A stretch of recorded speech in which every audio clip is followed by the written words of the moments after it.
Raise your hand if it's ever happened to you. You walk into a bookstore looking for the kind of book that you want to read and you don't find one. That's what I expected. Well, this happened to me when I was in grade 3. I came home and asked my mom, where can I find that special kind of book that I want to read? And my mom said, if you don't find the kind of book you want to read, write one. So that was the day that my journey as a writer began. Good afternoon, respected teachers and all students present here. My name is Manmohini, and I study in grade 7. I published my first book called #TweetTales on November 14, 2017. My book is a short collection of poems, stories, and real-life experiences about your everyday life as a student that will keep you hooked till the end. Apart from this, I'm an active member of Ananda Sangha, which is a spiritual organization. Thus, half of the money collected by my book does proceed to the charitable trust. Alright, I completely understand that after lunch most of you are sleepy and tired, but I promise to keep you engaged, make you laugh once in a while, keep it short, and share a few tips. When I began writing my book in grade 3, I had to make time, and trust me, just like anyone, I have my moments of highs and lows. I had to set my priorities, and like I said, I literally had to make time. There were times that I had to stay up all night writing my book, and the next morning, number one, I missed the school bus, and I woke up with my dog licking my face. So you can imagine how that would be. So how many of you feel you need to improve your writing skills? By show of hands. Okay, that's a good start. So as said by Mark Twain, writing is easy. All you have to do is cross out the wrong words. This quote means that there's an art to editing. Writing can be easy if you put your mind to it, and it is so easy finding faults in other people's writing and so hard to find them in your own. You know that one part of your writing that you, like a sentence, word, or even a few chapters that you really hold on to, you don't want to remove, although it doesn't make any sense? Well, I know what you're thinking. It's really sad to edit and remove those unnecessary parts, but all writers, students, and even editors go through it. It's for the best. So now moving on to what we're all here for. These are easy tips to enhance your writing skills.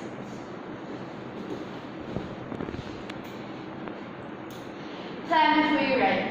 So you should definitely use graphic organizers to organize your thoughts, and you can use speech bubbles, mind maps, or flowcharts. And I know that this is like the first step that everyone wants to skip, and it can be very frustrating because honestly, even I used to skip this step, but it's really important as a student to plan everything before you write. Expand your vocabulary.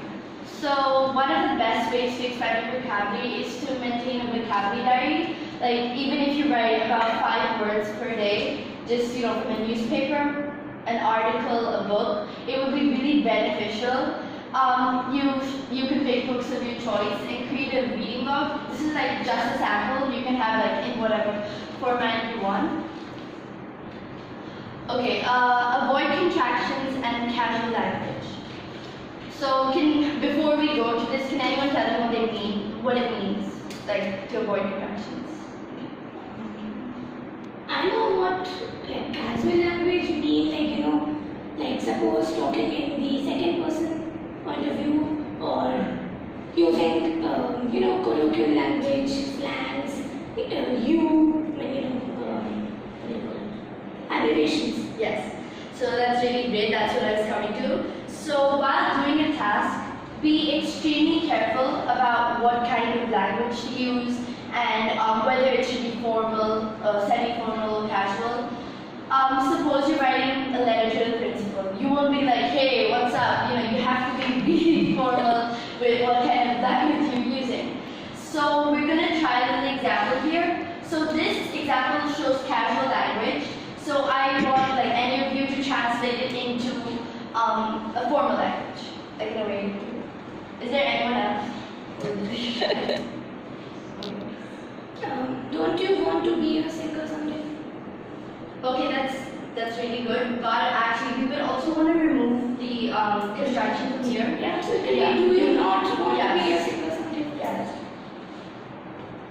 Okay, so show don't tell is a descriptive writing method. Instead of writing a sentence in a really ordinary or really plain way, you can use literary devices like similes, metaphors, and adjectives to describe a scene and emotion.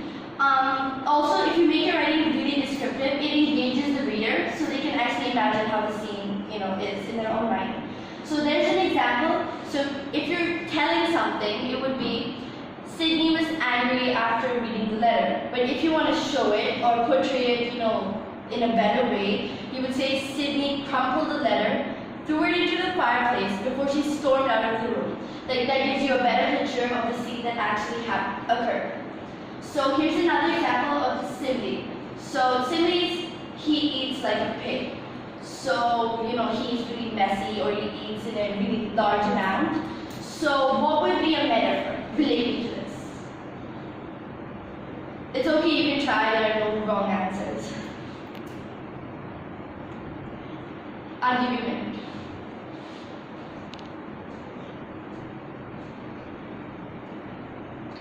You can say he always stuffs his stomach with the liquid food. That's great. I think we should all clap for her because that's great. So, okay, now secondly, I want someone other than, what's your name? Soumya. Other than Soumya to explain me what this metaphor means.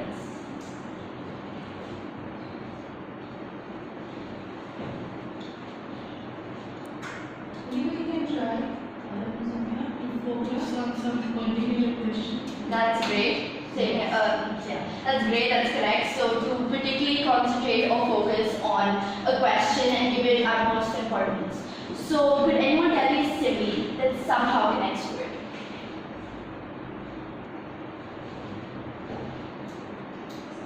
You can connect it to anything. Like the main thing about Stanford is about importance. So you could say he's as important as the Prime Minister, or you can connect it to anything.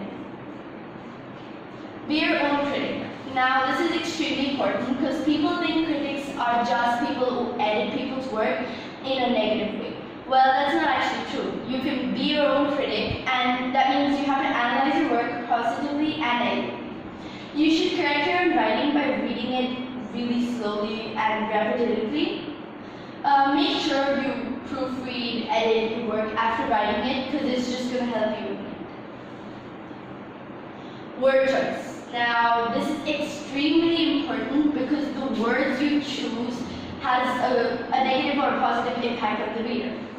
So, okay, I just used the word. So, you should avoid using words like so, very, really, a lot, and instead use it with other words that you can maintain in your vocabulary. So, be able to cut off and remove unnecessary words, sentences, or even paragraphs. So, other than people who have already spoken, which example seems to have a better impact on the other? Just second one. And why? Because it has a better vocabulary. Great. First of all, yes, correct. This is angry, this is furious, so obviously it's a better vocabulary, and it doesn't use really and very. It gives the same message in a better way. Areas of improvement. So whenever we get an assignment or an exam to do, after we do it, usually some of us go to the teacher and say, why is this marked wrong, or why were my levels reduced for this? So first of all, that I especially learned, work on the feedback provided by the teacher before you go and ask more questions about your writing. Be really inquisitive and open to learning and suggestions in the class. Make sure to assess yourself and revise your work before showing it to the teacher, so you set an example for yourself and for others. Okay, this is kind of a fun one. It's not compulsory, but it's good because even I do. Maintain a journal or a diary. It's personal thoughts, writings, or even poems. It'll help you expand your imagination and creativity in various ways. It's also a good way to express your innermost feelings with, privacy, so other people can't see what you're writing. Okay, this one is really obvious because everyone knows if you read more books, if you read a lot of books, you obviously write better. So reading helps you improve sentence structure, grammar, vocabulary, and helps you develop a better style of writing with different perspectives. Because you're reading from a different author, so you would understand how they're writing. If you read more books, it will definitely result in an upgrade of your writing skills. They'll widen your imagination in different genres. Like if you want to do non-fiction, you have more knowledge, or fiction, then you can, just no limit to what your imagination can be. Definitely, this is one of the crucial points that I wrote because, visit the library, share books, give books, share your knowledge, and you can even start a reading club in your school or your society. And I'm telling you, it will really help you and others. Okay, this one is a bit serious, but of course it's related to English. So look out for coughs. So it's a revision strategy that I started using in grade 5. So C is for capitalization, O for organizing your work, P for punctuation and paragraph, and S for spellings. So as you can see in the photo, punctuation saves lives. So can anyone spot the difference between the first and the second photo? In the first one, it's like, let's eat the grandmother. But the second one, there's a comma. So it says like, grandmother, let's eat the food, like that. That's great. So the main point is that punctuation really matters in our everyday life and it can make a huge difference. Okay, this is one of the steps that we've heard every day. Just practice more and you'll get everything going. And personally, I hear it a lot in math. So it's applicable to any subject. Follow a standard paragraphing format, like don't forget to leave lines during your writing to organize your thoughts.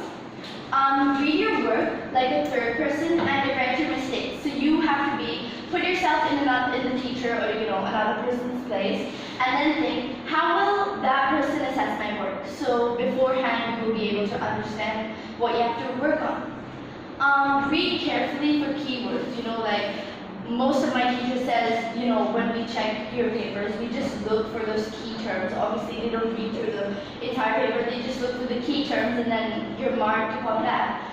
So, that's me. These are the citations, and this is the link to my book. And yeah. So, moving on. I'd like to share a small story from a small excerpt from my book that has made me stand here before you today. So it's like a small descriptive paragraph that I chose. A coastal summer. Leaning carefree on the hammock, I see summer birds flying over the palm trees and children playing on the sunny beach, building sandcastles. It was a perfect place to escape from troubles, a disguise to unwind my disorganized thoughts.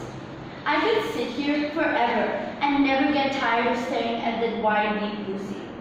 I was overwhelmed, gazing at the white-colored sailboats disappearing at a distance.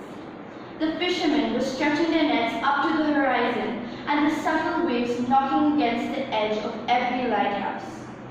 Furthermore, my eyes captured the gray-blue shimmering sky, longing to merge with the fiery shadowy dusk. These breathtaking sights mesmerize my senses. I hear the symphony of nature in the dancing waves and the rumbling tides. Finally, as I stand up, the sun's rays impale my supple skin. Walking further along the shore, my toes sense the scrunching sand's texture, and my nose follows the smell of crispy fire-roasted sausages that makes my stomach groan and grumble. At last, the day comes to an end, and what could be better than warm, tender roasted chocolate marshmallows? As it gets dark, the boggle-eyed seagulls fly home. I take out my beach lounge chair and drift off to sleep. So that's just one part of one section of my book. And now I will be open to any questions about writing, about my book, or any. I'm actually curious. So, like, if you are going to, have you ever written like a full novel? Well, this is actually my first book, which was published in 2017. So I'm working on my second book and third book and more to come. And the second one is a novel. So Okay, so when I'm just curious, like when you are like working on a novel, do you like, write as you go, with the story, main story, or do you like plot it out beforehand and then start it? that's a really great question because I, when I wanted to become a writer, that's what I thought of first. So, you know of something called writer's block? Of course, I'm a writer too. That's it. Have you published a book? No, but I have a writer. Oh, that's great. So, yeah, so you know writer's block. So, okay, I will just talk about a novel right now. When I'm writing, I don't plot it first. It's just as I go. Basically my second one, I'll just give you a short line about it. It's about the blue bag that changed the world. So, it's about a middle schooler's, general life. And he makes friends with his imaginary, those imaginary friends that you have during your childhood.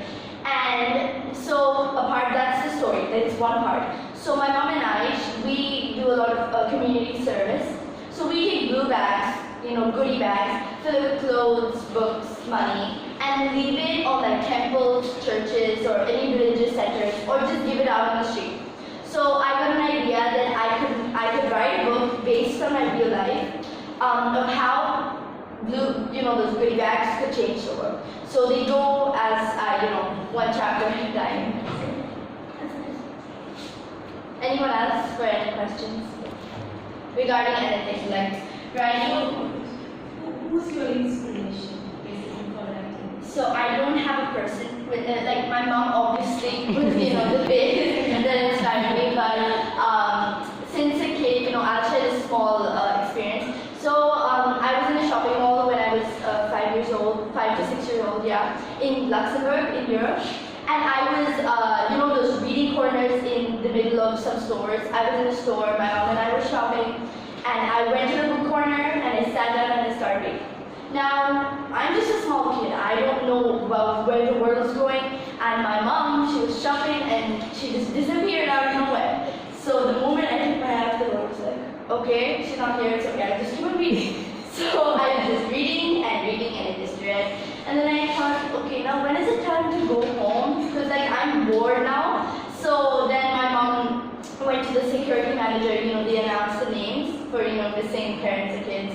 So she announced my name, and then she thought, before that, okay, I'm just going to quickly go over and check once again. She came to the book reading area, and I was just there with my notes stuck in a book, So, and as I said, before, my mom was the one who said, if you don't, if you need to contribute, to the world's knowledge, and if you don't find a book you want to read, read one. So, I give all the credit to my mom.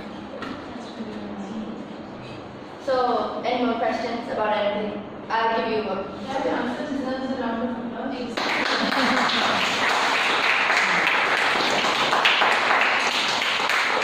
From anyone, like even teachers, students, anyone. What's your favorite book? Okay, that is like a lot of questions that come. I don't have a favorite book because I just love a lot of books. But I can pick my favorite author. Okay. Paulo Coelho. Oh, Yeah. Nice. Yeah. So I would think maybe if you're talking about the favorite book of an author that I love, I would say The Alchemist. yeah. I really love it. So do you have any specific genre that you read? Any kind of books that you read or any book? Based on like just in my daily life. Did you look into the novels or you just pick a book? The thing about me and books is I am very finicky. I will like this is just a random book. I will read the back. I'll read the first chapter, decide how's it gonna go, in all directions, and then I'll say if I want this book, I'm gonna take it. I'm really finicky, and that's why I decided this whole project. But mainly, I like fiction and science fiction novels and all, but I like philosophy a lot. Like in one, I like it a lot. That's why I said Balu brother. Anyone else? Anything else? AJ, any questions? Some question must be popping up in your mind. Any question? Sarina? Question? And no question is stupid because I've been in an audience before, and sitting I can imagine, okay, if I ask this, everyone will laugh, so you can be open.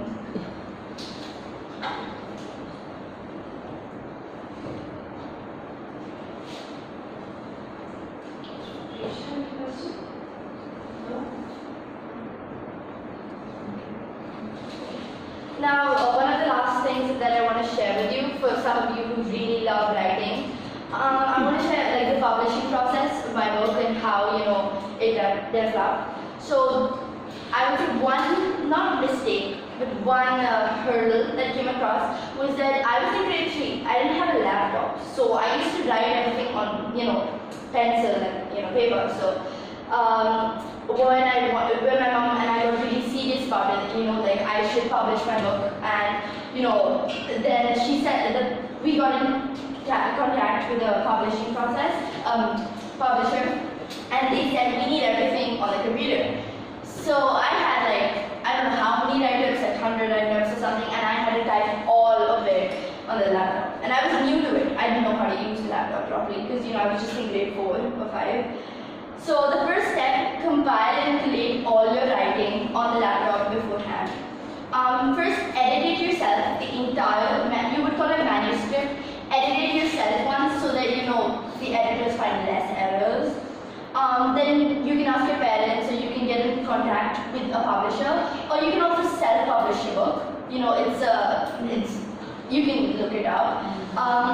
Then you have to send your materials to the editors. Either they'll approve of it, or maybe they'll say, you can come back to us later. Then they'll ask you, for the details, the cover page, the cost of the book, the title, you know what an epigraph is. Sorry? Epigraph. I mean, I've heard of it. Okay, so an epigraph is basically, the quote on the first few pages of the book. Yeah. So my epigraph on my book is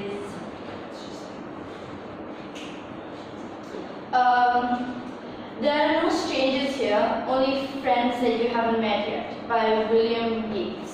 So it's like a quote by someone or a famous saying that you just put in your book, just as a regular thing. Then after that you need to write a summary for your book, a little about the author, about yourself, and add your photos and all the details. And lastly, what websites you want to put your book on. So mine is on Amazon and Flipkart, and then the shipment process, and then you get the hard copies about which stores you want your books in. And yeah, that's pretty much it. Yeah. Do you draw also? If you ask me, You can write the text, and sometimes people tend to draw and then write the text. Yeah. Or sometimes they want to write a book with the pictures and just my drawing skills are the best, but out of this world kind of thing, But if it was a kind of a book where I wanted the reader to visualize what I wanted, like a restricted kind of thing, I would draw in my novel. I might draw, although they're not that good, but I might draw, but usually, I usually, if you ask me as a person, if you know me really well, you would not see me with picture books. You would always see me with books full of writing. And lastly, I would like to conclude, I would like to express my heartfelt gratitude to the school for providing me this platform to connect with an enthusiastic audience. To Miss Ambika, who became the channel for this to become possible, all faculty members present here, and all students. And thank you for being such a wonderful audience. Thank you.